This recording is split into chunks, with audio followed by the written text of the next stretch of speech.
put the barefoot seller's wine down and press the backspace key. Most of the books at my local thrift stores are specifically John Grisham or some kind of propaganda, so I don't typically look at them, but this time I felt something calling to me like a beacon in the darkness.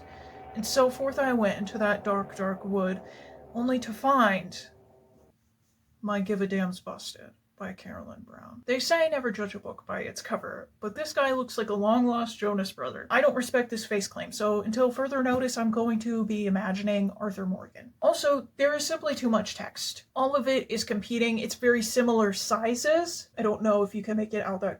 I'm just going to put a PNG on the screen. I don't know why I always do that. There's also this tiny blue outline around the white text on the bottom. Once you notice that, it simply doesn't go away, and I hate that. On the blue text on the top too, there's this tiny gray outline, and the values are very similar, so it's even more off-putting. All around, this is the most mid-graphic design I've ever seen in my life, and if Carolyn Brown would like somebody to do a better job, I'll do it for $5. You may also notice that I have leveled up my game. I have tabs now. I'm a real booktuber.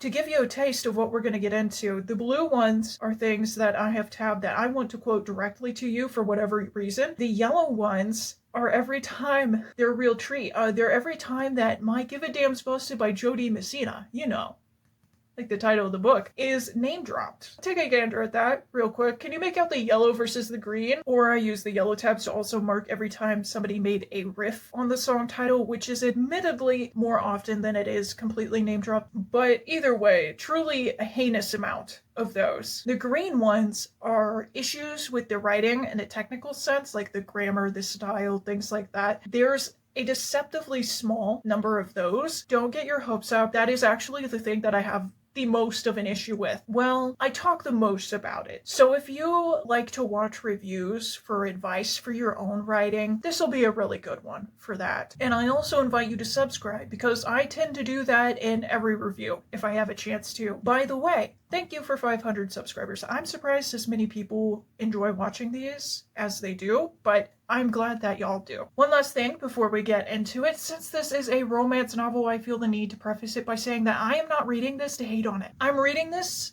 because this is the cover and the title is My Give a Damn's Busted. Simply beautiful. Also, it's set in Mingus, Texas, and that's sort of an inside joke between me and a friend. So it just felt like it was sent from the heavens, or perhaps sent from down below to come find me. I also think that people go a little too far with protecting the romance genre from criticism in the name of being an ally to women, when a real ally to women would be addressing the issue of authors and publishers thinking that women will read whatever slop they feel like farting out that day. I'm not saying that this is slop because I have read worse. I am saying though that if you like this book, this video is not for you. On my channel, if a book is bad, I'm going to say it's bad. That's regardless of genre, who wrote it, what have you. And although I try to make my reviews funny, I also want to give you fair, legitimate reasons as to why I think that a book is not well done, or why I think it is well done. But without further ado, let's get this horse on the road. Also, if you're somebody who actually watches the video visually, let me know if this one looks better. I used a different setting to film it. Do not give me your opinion on my hair though. I know it's very sold to one direction. I washed it 2 hours ago and it takes a full business day to dry. And it's Sunday, so I've got to get this video on a roll. We open on a car wreck. What happened to Hey, how are ya? A man named Hank has crashed into Larissa's car. These are our two love interests, and I must give credit where it's due. It's a pretty interesting meet cute. There was a deer in the road, and everybody is fine, and it's very inconsequential. The most harrowing part of the entire scene is that both of their car radios are playing My Give a Damn's Busted by Jodie Messina. I quivered when I read that. Immediately afterwards, on page 2, Larissa says, "That's the God's gospel truth. My give a damn is busted. I don't care what you say. It is your fault, cowboy. You braked so hard I had to slam on my brakes or else crawl right up in the bed of that rusty bucket of bolts, so that makes it your fault." Not even a page later, we say more cornball like that. Based on the quality of the dialogue and the criminal amount of repetition in this book, Carolyn Brown, your editor is out to get you. Sleep with one eye open. It is that serious. Despite the fact that Hank could have just unsubscribed them both from life, Larissa cannot stop thinking about how fine this man is. Conveniently, they're directly outside of Larissa's house, so she invites him to sit on the porch and sip some iced tea while they wait for the tow truck to come by and haul Hank's dad's beater back home. Hank thinks about his mother Victoria and says she would never be sitting on the front porch of a house like this, drinking sweet tea while she waited on a tow truck driven by a man named Luther. And I just have to ask, what on God's green earth that could possibly mean? This book has a nasty habit of repeating exactly what has been happening for the last 5 pages over and over and over again, as if you're experiencing imminent brain death. And based on the way that this book made me feel at times, I don't know, maybe that's actually a good strategy. Now, since we brought up Hank's mother, we also have to bring up Larissa's mother, Doreen. We gotta go tit for tat. This is how the whole book is going to organize information. But the author chooses to do so by having Larissa tell us in great detail, multiple times, just how handsome Doreen would find Hank. I hope Hank's a MILF hunter, because honestly, Larissa's kind of weirding me out right now. But Hank is not only a hot cowboy, he's also evil. He planned this event to happen so he could get a chance to talk to Larissa, because she owns a bar in town called the Honky Tonk. Why is he scheming? Well, it doesn't explain that yet, but he does racially profile Larissa. Yeah, that's right. Another book review where I gotta talk about racism. Everybody cheer! He says she looks like Jessie Coulter, so here's a picture of Jessie Coulter. Based on the way that this book describes Larissa, never in 100 years would I have thought about somebody who looks like Jessie Coulter. So I guess it's understandable that the author is so unconfident in the way that she describes characters that she has to continually give us famous people that they sort of resemble for comparison. Larissa's friend Merle comes over. She's an older lady who befriends all the owners of the honky tonk before they tragically die or disappear. She exists to bring us more cornball lines and repetitions of what we just read. This car wreck gets explained at least 21 times. I feel like I'm in a 2nd grade English class. To sum Merle up, she shows up and then instantly drunk drives home, so yeah, she's the coolest one in this entire book. Considering the fact that she is like 70 years old and is barely present in the rest of this book as well, she's also the luckiest person on planet Earth. Survival instincts of a dried out highlighter. And speaking of highlighter, apparently she runs a business selling t-shirts. And the way it's described, I'm picturing those airbrush t-shirts they sell on the boardwalk of like gangster SpongeBob. So far, it just feels like reading a book that somebody wrote for their Facebook group chat. I take note of it whenever I see grammatical mistakes and missed opportunities in books because I hate joy and whimsy, alright? We know this about me, but if I mentioned all of them when they happened and actually described them, this video would be over an hour long by chapter 4. And I know that I'm absolutely hilarious, but that wasn't a joke. Larissa calls the bar the Tonk. You know, everybody is glazing the life out of the titular Tonk, but I have simply never been to a bar and thought, wow, I'm going to recommend this to a loved one. It's a small town dive bar. They probably have one light fixture, and it's a fluorescent bulb in the women's room that doesn't even have a covering on it. The ambiance in a place like Mingus, Texas is probably made up of sweaty working men and, well, Hank comes into the Tonk and Larissa uses it as another opportunity to talk about how hot he is, but she also randomly drops the information that she's been to every single continent. Girls, stop thinking about this loser and start telling me about Antarctica. I'm gonna spoil the fact for you now that she is secretly rich. It's a dumb plot twist. I would have preferred if Larissa was one of those people that somehow managed to travel the world with like a corn chip and 5 cents in her wallet, as opposed to just being a trust fund kid. Instead, we are introduced to another side character who I originally thought was going to be a romantic rival to Hank, but he shows up maybe 3 times in the entire book. So instead, he's really just here to lore drop to us by saying, owners of the honky tonk always fall in love with a customer, and he's always a cowboy. So clearly we shouldn't be caring about Larissa or Hank. We should be caring about the witch that bestowed such a boring curse on Mingus, Texas, of all places, and also bestowed Carolyn Brown with her allergy for commas. Who edited this? I need a name. Also, I wrote that joke before the characters made 15 curse references, and personally I think mine was better than any of them. All the while, on the radio, guess what's playing? My Give a Damn's Busted by Jody Messina. The second mention in the first 30 pages, that's really good. If we get a third mention in the next 10 pages, I'm gonna do a backflip. This man also says he doesn't understand women and expresses great sadness that it's illegal to shoot them. Okay, John Marston, let's get you back to bed, buddy. And if you knew you could kill her and get away with it, You would. I think the way I can link anything back to my hyperfixation might doom this channel. There's also a character named Amos in here, and I literally jumped out of my seat pointing at the page. He's entirely inconsequential, so this is the only time that I'll bring him up. This entire time, Hank has been dropping cryptic lines about how much he knows about Larissa and the bar, which out of context read as though he's about to make a suit out of her skin, and with the context of his intentions to buy the honky-tonk, just make him look like the nefarious businessman from a Hallmark movie. Honestly, I can't really tell you which one I prefer. We act really mysterious about that too. Meanwhile, the back cover synopsis literally gives the entire thing away. Even though it's not that accurate, it says he may just be a cowboy,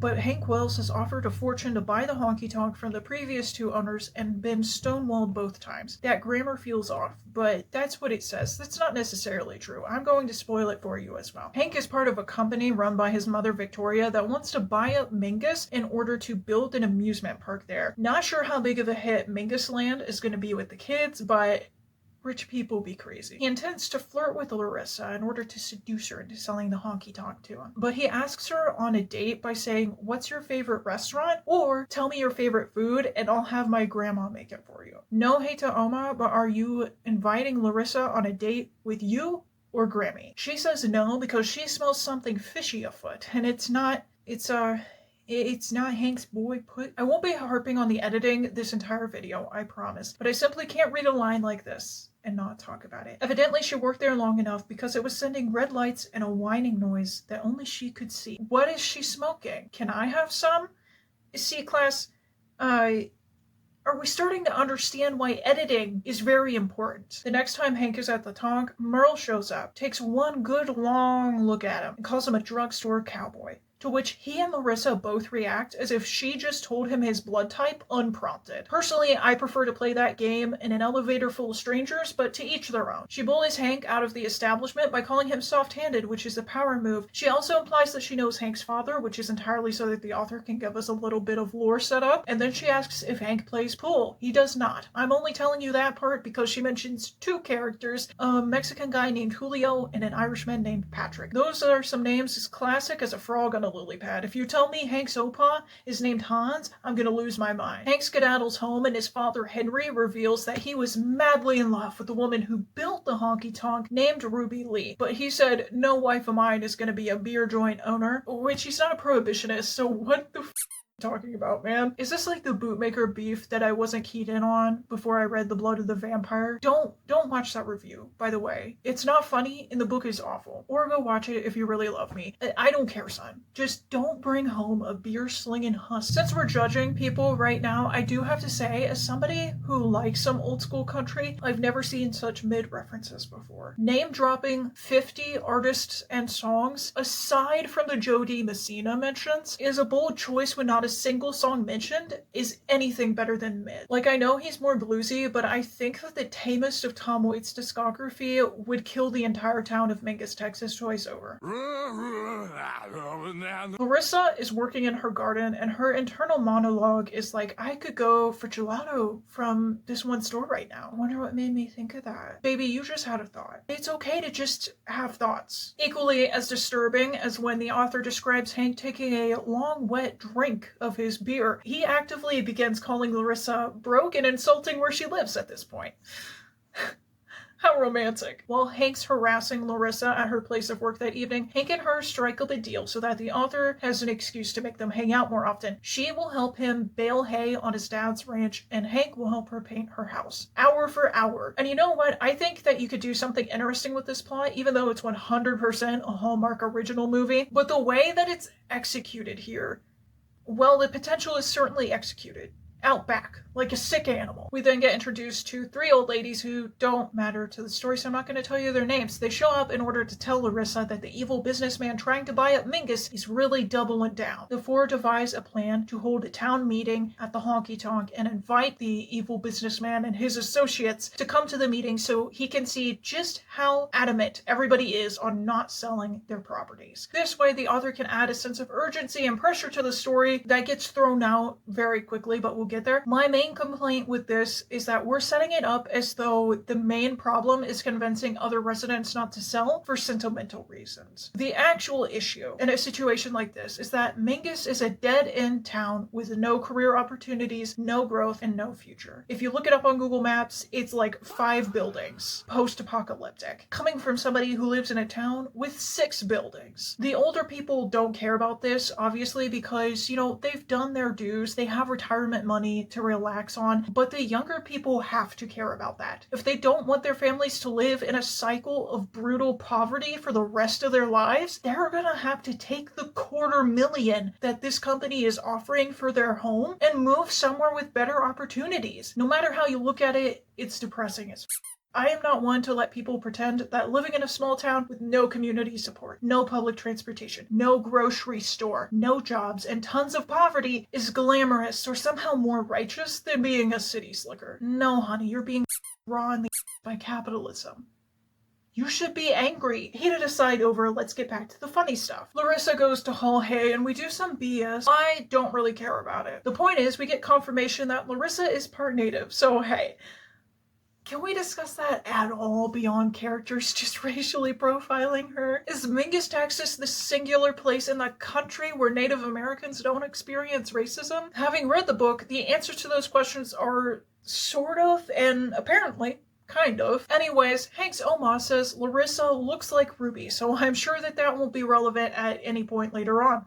Then it's revealed that Ruby Lee was murdered, which was never established before, I don't believe, and it's never brought up again, so the author just completely forgot about it. Also, we call Larissa's mom a hooker, so a lot of things happen in this chapter, and none of them are good for women. While out baling hay, they smooch. Page 79 of 400, and we're already smooching? That Hank is a floozy. Hey, since we're shaming women, I thought I'd give him a taste, okay? Don't look at me. He calls it a damn fine little makeout session, and somehow Larissa's does not zip itself shut. Who taught this man to flirt? An incel forum on Reddit? Next chapter, we find out that we skipped an entire week of relationship building and bonding because Carolyn Brown just didn't want to write it, I assume, which is awesome considering this is a 400-page romance novel. I have a feeling this author is about to tie me to her hitch and drag me through the town of Mingus by my ankles the rest of this book. Also, yes, at this point in the video, we are barely even a quarter of the way through the book. Somehow, so much happens, yet so very little. A newspaper writer named Charlene comes through offering to shadow Larissa at the bar so that she can write about the honky-tonk curse and hopefully get an inside scoop on whatever cowboy Larissa falls in love with. As someone who worked in food service, though I won't call this unrealistic, you can get a job that easily, but it's kind of like going to the shooting range and asking to be the dummy that they load up with bullets. I'm not really sure why you would do that to yourself. Well, I got lumbago. Hank comes over to paint her house the next day and he's once again brooding because he couldn't possibly fall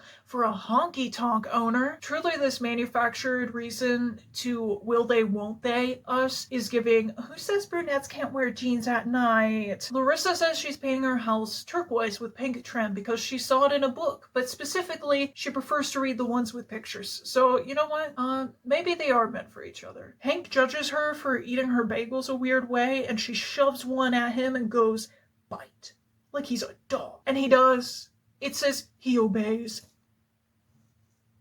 And he instantly ruins it by calling her a hooker. If that sounds stupid, that's because it is. Let me prove it to you, though. Page 100. I feel like that's a really important page. He grimaced. She had about as much finesse as a trailer trash hooker. It must have been that earthy characteristic that had attracted him. Most men like that kind of woman, but only for a night or two, and they left the money on the nightstand. Having the moxie to write something this sexist and classist when you can barely string a coherent sentence together is actually insane. By the way, this is not a case of merely like a bad character having personal opinions that aren't that tasteful. The narrative itself is constantly spouting stuff like this. I wouldn't be harping on it if I didn't believe it was an issue with the narrative or the book itself. After this, Hank gets into a thought spiral that eventually ends in him assuming that Larissa's mother was her native parent because of his own unverified assumption that her mother was broke trailer trash. That's really cool, man. Thanks for sharing with the group. group. We get confirmation here, though, that Larissa's father was part native, and later on in the story we do find out that he didn't know Larissa existed at all. It was a one-night stand with her mother, Doreen, and she never told the guy she was pregnant. But the author relies here on the absent brown father trope, and I think that's disgusting. I don't see any innocent reason either that we included this whole native subplot when we aren't going to try to write an accurate representation of a person with an identity like Larissa's. Especially considering the main love interest is a white guy, it's not looking too hot. And then in the next pages we drop a racial slur like 5 times. Larissa calls Hank gay for ordering a martini,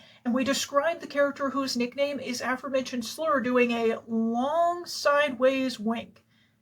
Whatever that could possibly mean. Was Carolyn Brown wine drunk while writing this chapter? There's literally half a page where we forget what character is speaking and what each character should know so far in the story, and I had to pause and ask myself if I was the problem. I'd read that section to you, but we dropped the slur 2 more times. Larissa breaks a rule of the talk to dance with Hank on the clock, and Hank flirts with her by choosing an incredibly on-the-nose song that foreshadows his motivations and all of the conflicts that will happen in the rest of the story. Brown knows what the concept of symbolism is and understands that it's important, but I don't think she knows how to implement it in a book. So instead, we name 15 different country songs that the reader has to look up separately if they're not already familiar with each and every lyric of the song. The 2 of them go fishing, and let's just say, Larissa catches more than a fish. Probably a yeast infection. Why are you doing that in the water, girl? That's nasty. Hank spends the entire outing, meanwhile, thinking about how broke she probably is. He's really a stand-up guy, you know? The perspective of this book is constantly getting ran through by every single character, all willy-nilly, no laws about it. It's like if third-person omnipresent vomited everywhere. It's very jarring, but it really decreases the tension when we're seeing both characters simultaneously think about the fact that they are lying to each other. It's pretty obvious at this point that Hank is at least an associate of Hayes Radner and that Larissa is secretly rich. And more than likely, both of their names are fake identities because their investigators can't find anything. Hire an autistic person, it'd be done in 20 minutes, alright? We find out that Hank's Oma is not actually his Oma, so I'm questioning if her name is just Grandma, which would be J.K. Rowling levels of shenanigans. This factoid is also never addressed, by the way. Like, I don't know who this woman is, and I totally forgot about it after I wrote that down. Then we get foolery of another variety, and I can't even segue, so I'm just gonna read this to you. Hank says, "You are like this brownie. Hey now, I'm brown from my part Cherokee father, but I'm not that dark." Am I reading a published book or a racist Churther fanfiction? What the f*** are we doing, dude? The very next page reveals that her father left the family because her mother's dad paid him to do so. Later on, we learn that this isn't true because, like I said, her father didn't know she existed to start with. I'm just gonna let you figure out why this is uncomfortable on your own. That is your homework for today. Suddenly, Larissa wants to find her dad, by the way, but unlike most of the motivations and conflicts that show up in their thoughts in this book, this one does actually come back later. By the way, Hank has a doctorate in business, which is very impressive for a man who has the general awareness and foresight of a 21-year-old college frat boy that regularly gets passed out drunk on the front lawn of the frat house. I swear to God, Hank and Larissa started painting her house several chapters before this point as well. The next scene is written as though they're just now starting, but I also didn't mention it in my scripts, so I could have been hallucinating at this point. I'm not really sure. We use this time in the book to keep playing at the conflict that's not really miscommunication, but it's very close in a way that has great potential to make me angry, the same way that that trope does. Mostly because we're doing it so poorly that even though conceptually I am interested, I had to actively fight my brain to keep myself from skimming the second half of this book. Also, I have no way to segue into reading this next line either, so I'm just gonna smack you on the ass with it, alright? Well, Charlene smiled wickedly. I suppose Hank could have supper off your body then. Charlene, you're spending an awful lot of time thinking about your boss's life. Also, why did you say it like that? Are you the one who's going to make the Larissa skin suit? And about halfway through this book, we get what I thought was going to be the end of the book. So I guess that I should start dreaming a whole lot bigger when I'm reading. The town meeting takes place and we have it revealed that Hank Wells is Hayes Radner. Like, the back cover spoiled for us from the start. The entire scene is so inconsequential and lacks so much tension, and it's so short that for being what is arguably the biggest reveal in the entire book, it's simply ludicrous. Obviously, Larissa's not happy about it either way. Charlene tries to comfort her, and throughout this book I've been trying to figure out what archetype this woman was reminding me of, and let me read to you the paragraph that made me realize it. Words exploded from Charlene's mouth like a bull let loose from a chute at a rodeo. God almighty, that shook the right out of me. Who'd have thought Hank was Hayes? Guess Hank was named for his dad, Henry, and got tagged with the nickname. I thought for sure he would be the cowboy that would carry you off on a big white horse. All goes to show what I know. I'd do better to write fiction. Maybe I will start that book, Larissa. This is horrible. Can I do anything to make it better? Now, I can't imagine that too many JoJo's Bizarre Adventure fans are watching this right now, but for those who are, Charlene is just Texan Speedwagon, is she not? She goes around narrating everything that Larissa says and does to us like she's Robert Edward Oscar Speedwagon. Spirit. That's what he needs, so I'm gonna give it to him. After he leaves, Hank calls and Larissa tells him to wait, goes over to the jukebox, puts it on My Give a Damn's Busted by Jody and Messina, holds the phone to the jukebox going, "This is how I feel. Don't call back." I'm actually trembling. Larissa goes to Dallas to help Doreen with a charity event, and something about Doreen that you must know, she hates poor people. She's like, why don't you leave that slum and go back to Perry, Kentucky, where you belong? And I am not from Kentucky, so I googled this heralded place, and Doreen must be off her medication because it looks even more depressing than Mingus. Her mother goes on to be an out-of-touch boomer about childbirth, then reveals the story of Larissa's father because the narrative wants her to. The only new information that we have is his name, Larry. Larry, I came for your people. Apparently, the fact that Doreen didn't want her at all is also new information, but considering the way that her childhood is described, I'm not sure why Larissa is surprised by that. Not that she seems to care anyways, despite the absolutely brutal ways Doreen makes it clear she insults her left and right. In fact, she's so nice to this woman and cares so little about the extremely awful things that she's saying that I'm not convinced the author didn't get wine drunk while writing this chapter too. At the charity event, they do a auction where the women bid to go on a date with the men. They donate the money to charity and everyone gets to have a little bit of fun. You know, harmless, fun, flirty. For some reason, Carolyn Brown thought it was a great idea to call it a slave auction, and we keep calling the men slaves throughout the entire event. Put the barefoot seller's wine down and press the backspace key. Larissa donates $15,000 to bid on Hank. They pretend to talk about the whole ordeal on their date and resolve absolutely nothing, but Larissa has lost her spine since the book would be harder to write if she had one at this point. And I'm gonna be honest, at this point it kept getting exponentially worse, and I really wanted to DNF it, but I had no choice but to be really brave about it. Alright, I guess you could say my give a damn was a little bit busted. Hank is like, you're sending me some really mixed signals right now, which is true, she is. And Larissa gets mad and she says, don't call me Ruth, because that's what the rich people have been calling her. Don't call me Ruth. Or Larissa, call me Abe, because I am freeing you. Carolyn Brown, the slave auction metaphor is not the banger you think it is. We need to let go of it as soon as humanly possible. Larissa leaves Hank and goes back to her hotel room where her mother pretends like they're best friends. But again, this woman has done nothing but say the most awful things to her daughter the entire time she's been on the page. So I don't really think that this wing woman archetype that we're going for has been earned or justified within the narrative. Larissa goes to brunch with Hank and Victoria and her mother and other characters that don't matter, and she gets into a catfight with Victoria. The most boring thing I've ever read. Sometimes this author can make up something mildly okay, but other times we're saying like my name is Abraham Lincoln. The only entertaining part is when the emotional support rich friend goes, well, butter my face and call me a croissant.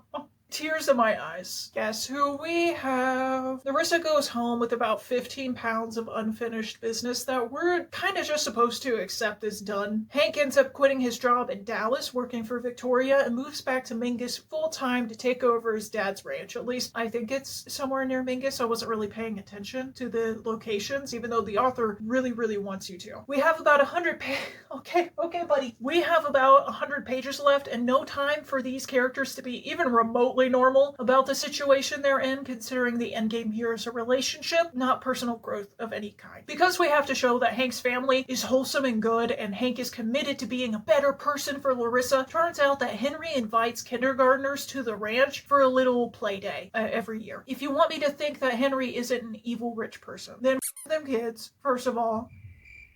Well, considering what rich people historically have done, maybe that wasn't a good way to phrase that. You gotta show me this man doing mutual aid donations. Charity doesn't count. I want to know what we're doing for direct action. Hank has to rebuke the school teacher's advances because God forbid we be normal professionals about anything. And also this way we can toss in more last-minute miscommunication / some engineered jealousy trope, as well as a record-breaking turnaround on Larissa's distaste for being around children. I'm calling it now that the end of the book is either going to be Larissa getting pregnant, or there's going to be an epilogue where they have at least one kid. If I'm right, then you owe me a subscribe or several $100s. Your choice. Doreen calls because her fiance's mom died, and for some reason that means they had to get eloped instead of having a wedding. I think I forgot to mention that earlier in the script because honestly it doesn't matter. And this is probably because Brown realized she didn't actually want to have to write that scene, which is a form of laziness in writing that I can wholeheartedly respect for once. She tells Larissa to come to a wedding reception and to bring Charlene, of all people. I get that they were fast friends, and she doesn't really have any other best friends, but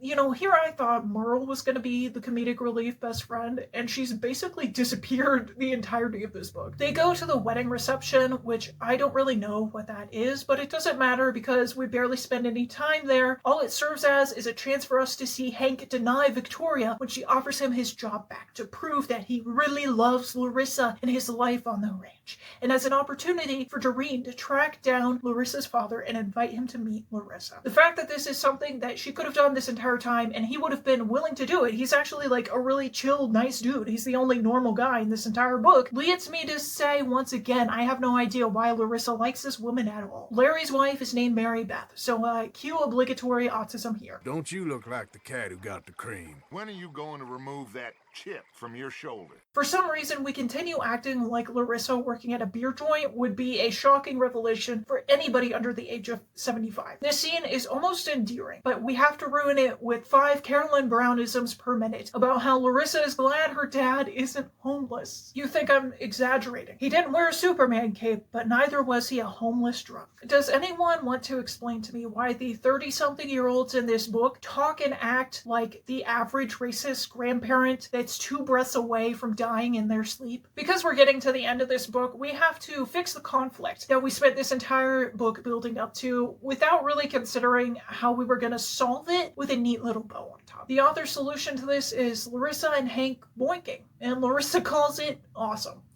Harrowing stuff. Hank brings up having Thanksgiving and Christmas dinner at his ranch, and this is a problem for approximately 2 paragraphs because turns out everyone gets snowed into Mingus on account of the South having zero infrastructure for bad weather. So actually Larissa can't go home anyways, and they all have Thanksgiving dinner at the honky tonk. If it seems like I'm suddenly moving very fast through the events of the story, it's because the book is doing that too. We've got like 50 pages left at that point, and now is the time where you must subscribe to me, because in the last pages Larissa ends up pregnant, and they get married at the courthouse the next morning because silly Billy, we can't be naughty and have a child out of wedlock. Larissa gives the honky tonk to Charlene because for some reason this mid as man is worth giving up what was supposedly her dream for, I don't know, being a trad wife, I guess. If you expected any different from this book, then I admire your optimism, but I fear it could be your downfall. I don't care about the honky-tonk curse. We easily could have broken it instead of breaking Larissa's back. They have their reception at the honky-tonk. The end. What a bleak novel. Let's talk about it. First and foremost, I kept 2 counters going while reading. One was for every time the song My Give a Damn's Busted by Jody Messina is mentioned by name, usually referred to as My Give a Damn's Busted by Jody Messina, that entire mouthful, and 1 counter for every time a character makes a corny riff on the song title or the lyrics of that song in particular. The song is name dropped 8 times, and somebody riffs on the title or lyrics 10 times. Now, if you pause and count these yellow tabs here, they won't add up to 18 because I started tabbing after I read a ways into the book and couldn't find the lines that I needed. So, I don't know, maybe I had a fever dream and miscounted. It's up in the air as to what happened there. After a certain point, I was updating these counters and I went, that's not that many times. Once is too many times. This is hazardous material. It's also 399 pages long. Math is not my strong suit, okay? But isn't that like 1 give a damn busted per 50 pages? That is absurd. I didn't count the amount of times that we drop a song or an artist in general, but if I did, it'd probably be over 30. Sometimes we did it 4 times on 1 page. I'm being gravely serious right now. All right, let's lock in. Let's stop laughing. 4 times on 1 page, and I would be remiss to formally open the actual review part of this without saying the book was written in 2010, and it's very evident from the ableism, misogyny, microaggressions, and weird hetero bullshit going on inside of it. And I don't care if it was commonplace at that time, let's be for real. I think it's just the groups of people you were talking to. It also used to be commonplace to die of a mild fever before you hit the double digits. There is too this vague sense of southern pride going on that's really annoying. And then this book comes entirely from a place of privilege, so it's doubly distasteful to me. And before anyone says that, I'm just saying that because I don't know ball. The village I live in has over 100 less people than Mingus, both in the book and in real life. So roll that in a blunt and smoke it. I think the setting here had potential to be a real hit for me. However, no matter what you do, writing about a town like Mingus from the perspective of a rich person is not going to work.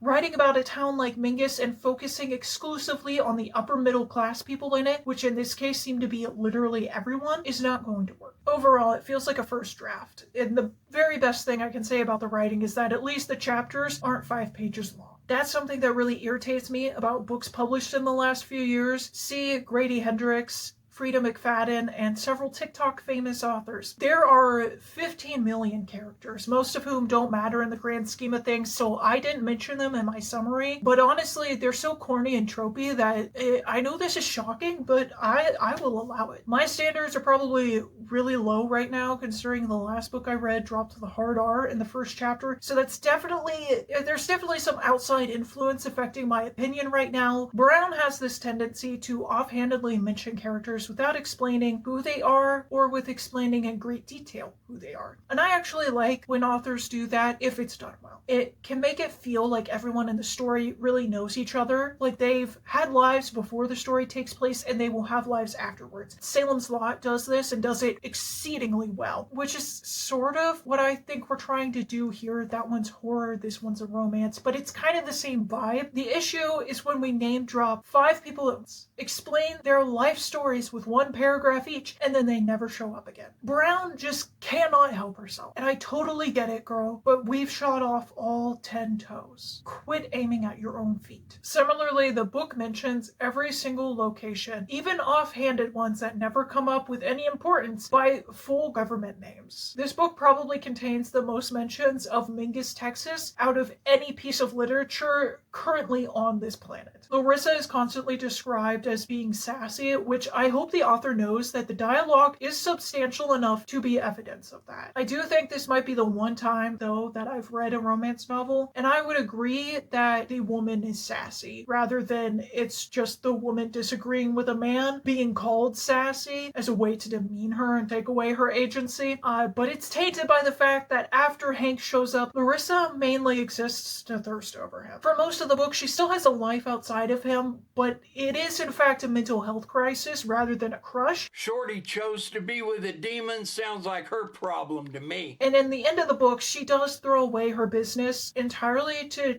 once again do what? be his trad wife. Sounds like her problem to me. I don't see how that's even meant to satisfy the intended audience, because I understand that I am not the intended audience in any way, shape, or form. But I don't think that the intended audience would like this ending either, because it's just their life. And I feel like part of the fun here, especially with like super rich characters, usually part of the fun is seeing what they can do that you can't, and then fantasizing about being in their place. Hank, meanwhile, is an actually hilarious character to me, because he's obviously set up as this super tough guy, but in reality, everyone is constantly poking fun at him, and he walks into it every single time. He's the most chalant and submissive love interest I have ever read. I think male love interests should be more pathetic like this, minus the racism and the sexism. I was gonna make a joke here about how I prefer to consume romance as a genre through fan fiction, but it really is the case, because published fiction in the romance genre does not appeal to me as a reader based on style and method, but it also does not appeal to me as a demographic or through the tropes that are popular, other story elements, and it's all fun and games laughing about the trad wife, nuclear family, endgame slop until you remember that your identity has been labeled as not marketable and therefore nobody writes about it. And suddenly, a book called My Give a Damn's Busted is the most depressing thing you've read all week. But even beyond that, this is such a nothing burger that manages to flunk every possible test item. The relationship is, for most of the book, based on a lie, but otherwise it's quite wholesome. But then we add in conflict after conflict that doesn't need to be there, because the way that these guys butted heads was already interesting and entertaining enough. I am more than willing to watch two characters that I love flirt and bicker and have fun for 399 pages or more. You don't have to have the conflict to interest me. Have confidence in your writing or your reader isn't going to. Now get ready for a masterclass, because we are going to talk about the quality of the writing and editing, which is by far the thing that I have the most to say about. There is such an impressive variety of mistakes on display here that you'd have to pay me to believe that an editor breathed in the direction of this manuscript, let alone read it, let alone touched it. The quality here is perfectly exemplified by the fact that in only the first 3 pages, I marked 7 instances of repetition. This issue does improve significantly throughout the book, which is befuddling to me. Primarily, I was counting sentences with a word said twice, such as this one on page 2. Let me move all of my tabs. Excuse me, let me move my bang. The car's radio and the truck's radio were tuned to the same station, and the volume turned up loud enough to wake up everyone in Mingus, Texas. It says radio twice in one sentence and up twice in one sentence, and the second up could be removed and immediately the sentence improves. Very simple changes that should have been made. Also, a double dose of Jody Messina singing My Give a Damn's Busted blared from both vehicles. A haunting narrative. The repetition of imagery and ideas is constant and not just reserved to Jody Messina. Within the first 3 pages, Larissa compares Hank to the devil and says she'd expect Satan to be a little sunburnt man with a horn and tails, all cutesy. She says this exact thing twice within 5 paragraphs of one another, as if the reader has forgotten. Honey, do your friends not listen to you?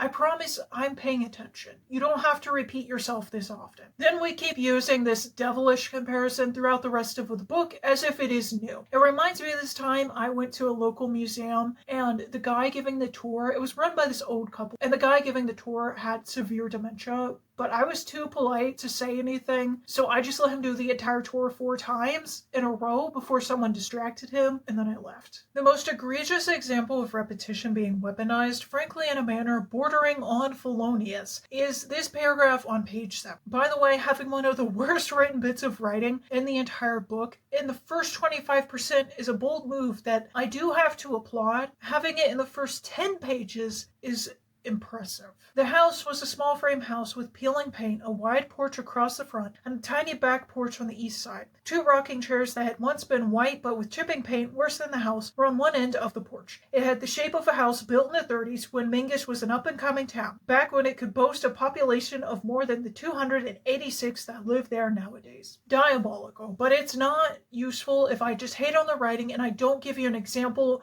of how one might go about improving it. So let me give you a revised version that I personally would consider better. The house had a small frame and peeling paint. A porch spanned the front and east sides, hosting 2 rocking chairs in as poor condition as the siding. Its shape was 1930s vintage, a remnant of the days when Mingus held more than 286 people. This sentence variation is still kind of shoddy, but we're mixing things up with how we organize the sentences, and we're avoiding that repetition. It's not how I personally would describe this scene in my own writing, but I tried to stick to what you could feasibly find in a Carolyn Brown novel to show you that it is possible to be better without being different. To move on to another issue, Brown often says a sentence and then repeats it immediately after with some minor vocabulary changes or tackling the same idea from a different angle. Usually the second sentence is more satisfactory, or the 2 sentences just should have been edited together and revised. If this book wasn't edited by Carolyn Brown's mortal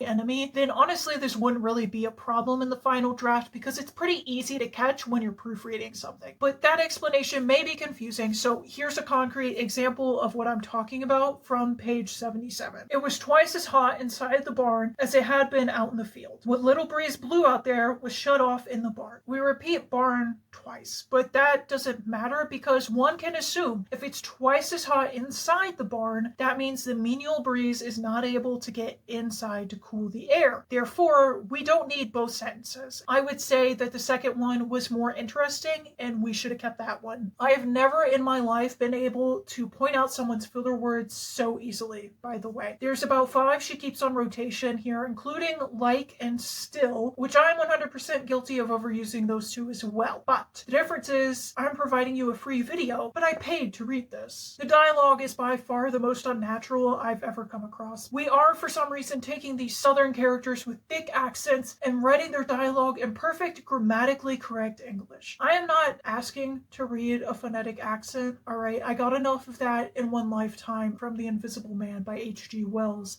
My number one op, H.G. Wells. The dialect here is all wrong. We refuse to give anybody a unique voice, except for Luther, and I'm not gonna lie, it feels racially charged that we chose Luther, but I'm not going to get into that. And apparently we're allergic to contractions, which is the number one way to make your dialogue sound like a high school essay instead of a human being having a conversation. In addition to all of this, we overuse sentence fragments and start sentences with no words like but and many times over. Now, you can get away with doing something like that every now and again, especially if your writing is otherwise very tight and neat. Sometimes it's inevitable, and sometimes it works for emphasis, but you cannot do that every 2 pages, or else I am writing you a strongly worded letter. There's also a lot of sentences that should end and just keep going for no discernible reason, and a lot of incorrect punctuation mark usage. It gets better towards the end of the book in that regard, but like a period where a question mark should be, I'm not sure how that happens. Did the editor for this book make it worse on purpose? However, the biggest issue outside of the repetition is the sheer lack of substance. This is a stylistic problem. We get as little detail as an author could possibly justify in this book. It feels like we are being held at gunpoint to reach a word count, but if the author put actual detail or description into this book, then that word count would have been exceeded very easily. It is such a confounding experience to read about characters with planned out lives and backstories, while every time you put the book down, you have to ask yourself, okay, so what the actually happened in the last 100 pages? Overall, I think confounding is the best word I can use to describe my Give a Damn's Busted by Carolyn Brown. We ain't got any toes left because every time this book verged on making a relatively good decision, we shot them all off. The highest praise I can give it is that, disregarding the forced conflict tropes that are airdropped anytime the author gets scared you're not paying enough attention, the relationship between Hank and Larissa is fine. And sometimes it was even kind of endearing. And then he usually got racist or sexist about it, so, you know, everyone else in this book could be put into a wood chipper tomorrow and I just wouldn't give a damn. Get it? Like the title of the book. If you enjoyed this review, then it's time for me to beg for your likes and your comments and your subscribes and your hypes and your shares and all that other YouTube stuff. If you want to keep up with what I'm reading and the stuff that maybe I don't make full videos on, you can find me on the StoryGraph at bucksface. If you'd like to support me elsewhere, I'm on Etsy at TheBadBazaar and Instagram at Paleiki. I post art on there. Sorry that I just lost my voice very quickly in this review. I have a very sensitive voice, I guess. I've had these problems problem with every video, but this one's especially bad because I didn't make a video last week, so I kind of got deconditioned there. But thank you so much for watching. I have no idea what I'm going to read next, so you're just going to have to stay tuned. Auf Wiedersehen. If you are wondering where my animal is, by the way, keeping it shrimple. Circle time. Circle time. Where is your face, bud?